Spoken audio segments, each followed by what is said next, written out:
હર મહાદેવ. જઈએ જ હવે આપણે સાણંદનો માલ ભરીને. ભાઈ અહીંયાથી બી એક રિટર્નમાં એક માલ ભરી લાવવાનો છે. આપણી બીજી બી ગાડી અમદાવાદ માટે હમણાં નીકળશે. આમ બીજું આગળ લોકલમાં એક જગ્યાએ ભાઈબંધને માલ આપેલો થોડો 3 જગ્યાએ ડિલિવરી. એટલે ભાઈબંધ બી હમણાં જશે.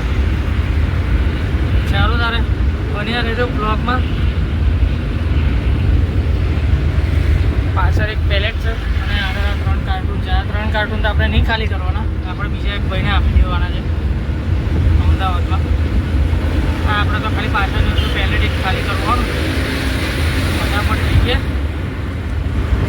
ચાલો રિંગ રોડ પર અસલાલી પહોંચી ગયા છે આપણે અમદાવાદમાં. જવાનું છે સાણંદ અને સનાથલ ચોકડી પર એક ભાઈને થોડાક 3 કાર્ટૂન આપી દઈએ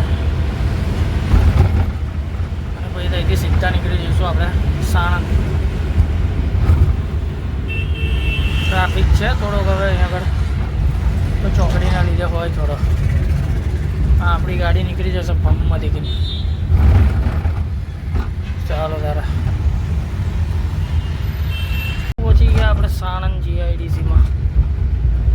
3.5 કિલોમીટર બાકી રહ્યું છે હવે કંપની. વચ્ચે ખાલી કરીને ભાઈ સીધું બીજું એક લોડિંગ કરવા માટે જવાનું છે અમદાવાદમાં. એ લોડ કરીને સીધા બરોડા પાછળ. ગાડી ખાલી થઈ ગઈ પણ ગરમીમાં હાલત ખરાબ થઈ ગઈ છે યાર. બહુ ગરમી પડે છે.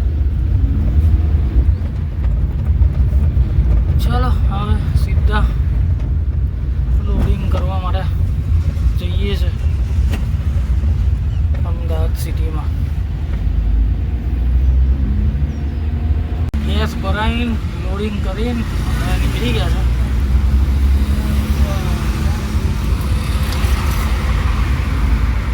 જઈએ છે હવે બરોડા.